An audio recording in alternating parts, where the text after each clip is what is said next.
Dear students, today we are going to consider some more literary forms, movements, and devices which are very crucial regarding preparation for PGT as well as PGT and other exams, teaching formation exams. Let us see question number 156. We have already discussed 155 questions from this series. Now we are going to start from question number 156. Who first used the words fancy and imagination in his theory of poetry? बहुत अच्छा है. किसने सबसे पहले use किया था, ये प्रश्न पूछा जा रहा है कि चार ऑप्शन हैं जिसमें किस विद्वान ने फैंसी और इमेजिनेशन पोएट्री के सिद्धांत में, तो who first use the words fancy, words की जहाँ तक बात है तो वो जॉन ड्राइडन ने यूज किया था और इसका सबसे ज़्यादा प्रयोग फिर बाद में विलियम वर्ड्सवर्थ और एस टी कॉलेज ने किया. जॉन ड्राइडन रिस्टोरेशन एज का है. इसने फैंसी और इमेजिनेशन इस थ्योरी को अपनी पोएट्री में सबसे पहले स्थान दिया और बाद में पुष्पित पल्लवित हुई. इसके पश्चात question number 150, the root meaning of hamartia. जो बेसिक मीनिंग है हेमेरेसिया की उसका होता है मिसिंग द मार्क. वैसे लिटरेचर में ट्रेजिक फ्लॉ या एरर इन जजमेंट कहते हैं, लेकिन जो रूट मीनिंग है वो हेमेरेसिया की होती है मिसिंग द मार्क यानी बी. इसके पश्चात क्वेश्चन नंबर 158 देखें. Who amongst the following critics is against the ट्रेजी comedy. Who, question फिर से सुने, who amongst the following critics is against the ट्रेजी comedy. तो जो ट्रेजी कॉमेडी है, दुखांत और सुखांत से मिश्रित तत्वों से मिश्रित जो प्ले है, वो अरस्तु ने इसका खंडन किया, एरिस्टोटल. इसलिए इसका आंसर होगा A. Question number 159, in 1715 Alexander Pope said of whom we acknowledged him the father of poetic diction. तो 18वीं शताब्दी में अलेक्जेंडर पोप ने सेट का ऑफ हूम किसके लिए कि we acknowledged him the father of poetic diction. बहुत अच्छा प्रश्न है, महत्वपूर्ण प्रश्न है और इसमें हमने पहले भी चर्चा की थी कि होमर को उन्होंने, जो पोएट है ग्रीक पोएट, उसको कहा कि जो है we acknowledge him the father of poetic Dickson.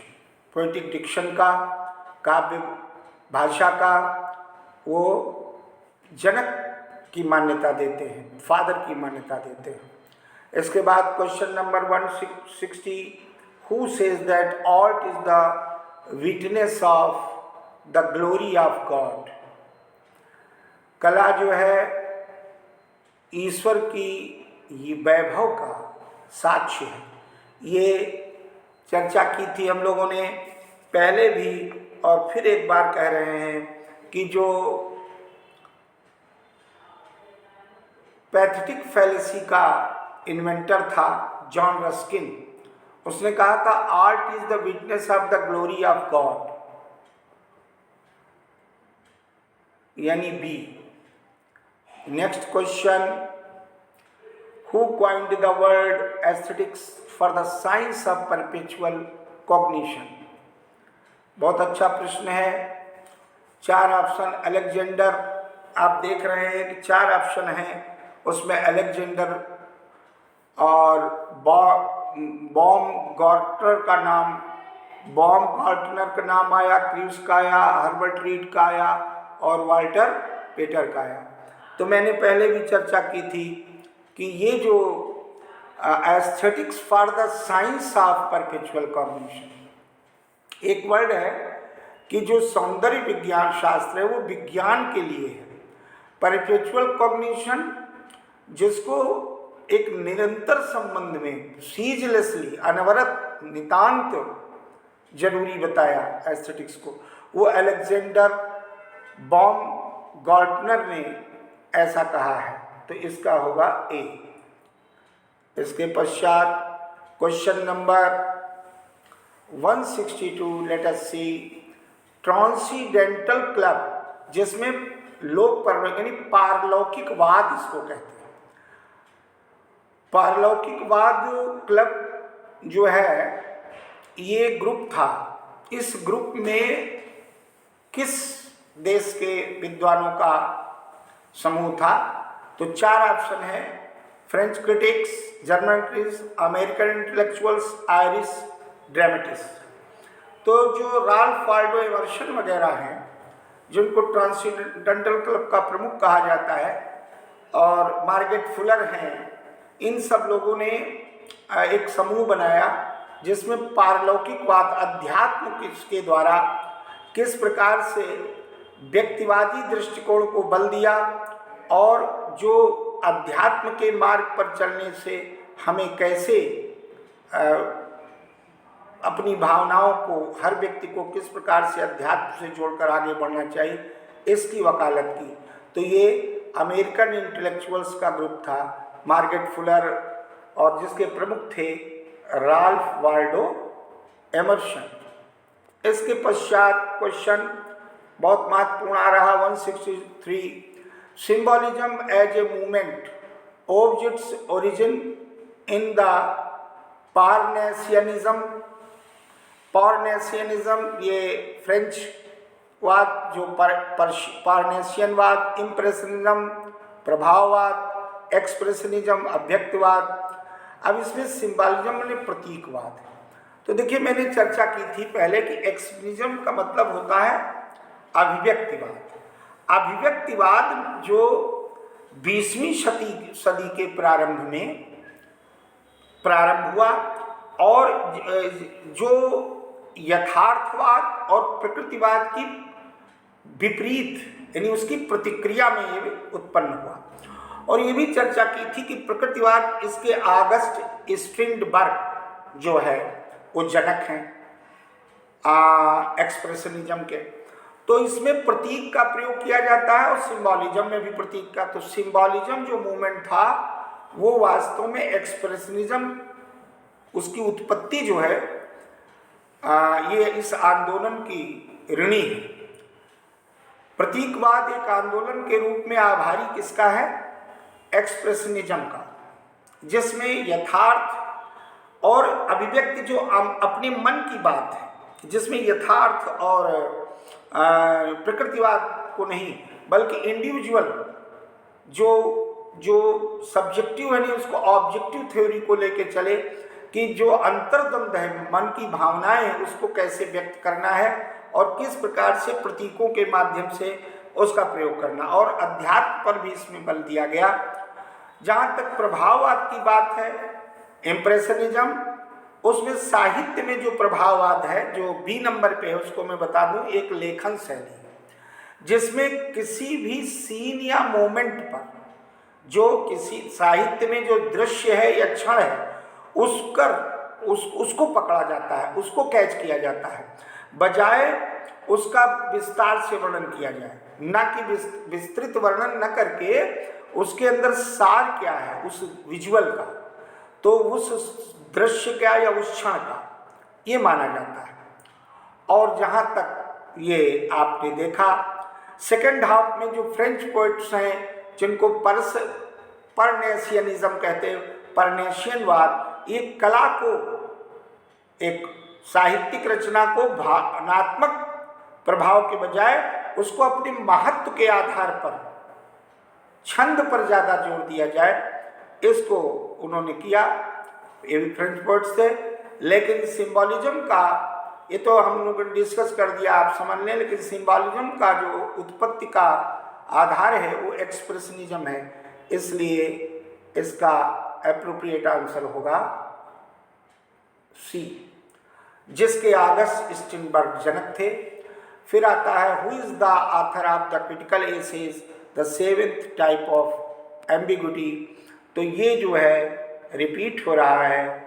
इसके 7 प्रकार की जो एम्बिग्विटी हैं, जो 7 प्रकार की संदेहास्पद बातें हैं, एम्बिग्विटी शब्द आया था, तो विलियम मेम्सन ने इसकी चर्चा पहले भी कर चुके हैं। ये द 7 टाइप ऑफ एम्बिग्विटी उन्हीं की रचना है, क्रिटिकल एसे की। और imagism was a name coined to describe a quality. देखिए, इमेजिन माने छद्मवाद। अब इसमें Harriet Monroe's verse, Balzac's verse, Ezra Pound's verse, Hilda Doolittle's verse. तो हेल्डा डुलिटिल्स की रचनाओं को इमेजिन माने जो छविवाद है उसको क्वाइन किया था, उसकी क्वालिटी को डिस्क्राइब करने के लिए। इमेजिन क्वालिटी हिल्डा डुलिटिल की। तो इसमें जो हिल्डा डुलिटिल आया है उसके बारे में आप जान लें कि ये हिल्डा डुलिटिल महिला वो है अमेरिकन क्रिटिक। और एजरा पाउंड ने भी लिखा, लेकिन एजरा पाउंड को तो इमेजिज्म का जनक कहा गया। और हिल्डा डुलिटिल की कविता में इमेजिज्म जो ये शब्द है, इसको, इस नेम को, इस नाम को आविष्कृत किया गया, खोजा गया उसकी क्वालिटी में। इसलिए इसका एप्रोप्रिएट आंसर होगा हिल्डा डुलिटिल्स की रचनाएं ये। इसके बाद next question, who is better known as the founder of deconstruction. ये रिपीटेड क्वेश्चन है, पहले भी हम लोगों ने चर्चा की। इसका अर्थ है जैकस डेरिडा, यानी डिकॉन्स्ट्रक्शन, विखंडनवाद। उसके बाद next question 167, the psychoanalytic criticism of literature begin with the publication of.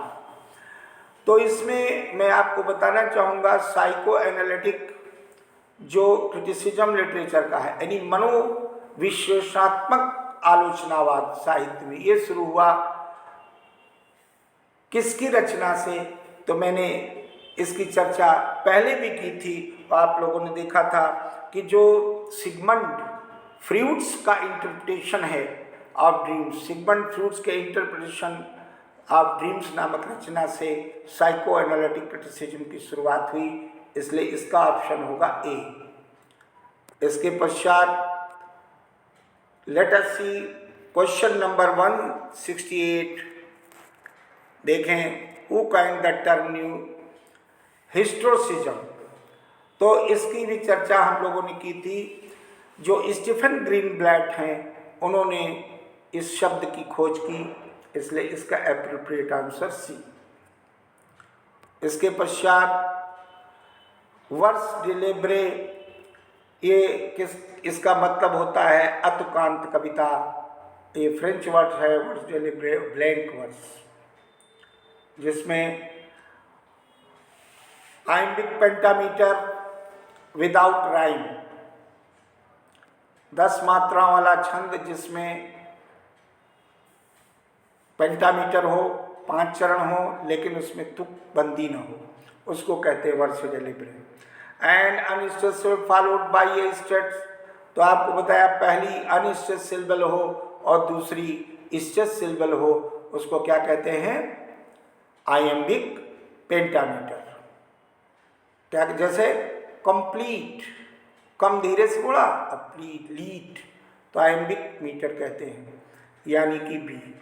इसके पश्चात क्वेश्चन नंबर 171, लेट अस सी हेप्टामीटर। हेप्टामीटर को दूसरा नाम जो है फोर्टिनर भी कहते हैं। 7 चरण वाला छंद उसको हेप्टामीटर कहते हैं, और दूसरा नाम इसका फोर्टिनर यानी बी। इसके पश्चात आप देखें dactylic metre is also known as, इसको हम लोग असेंडिंग मीटर, फेलिंग मीटर, या मीटर ऑफ नेग्लिजेंस, या मीटर ऑफ इनोवेशन। तो जो डेक्टिलिक मीटर होता है उसको समझ लीजिए, उसको फेलिंग मीटर भी कहते हैं, फॉलिंग मीटर, यानी जिसमें देखिए डेक्टिल में 3 मात्राएं और अनापेस्ट में 3 मात्राएं। तो स्ट्रेस्ड और जो अनस्ट्रेस्ड और स्ट्रेस्ड का कॉम्बिनेशन है, और एक स्टेज और 2 स्टेज और दूसरी अनस्टेज। तो जिसमें अनस्टेज फॉलोड बाय स्टेज वो डेक्टिल में आता है, इसलिए फॉलिंग मीटर भी इसका दूसरा नाम है।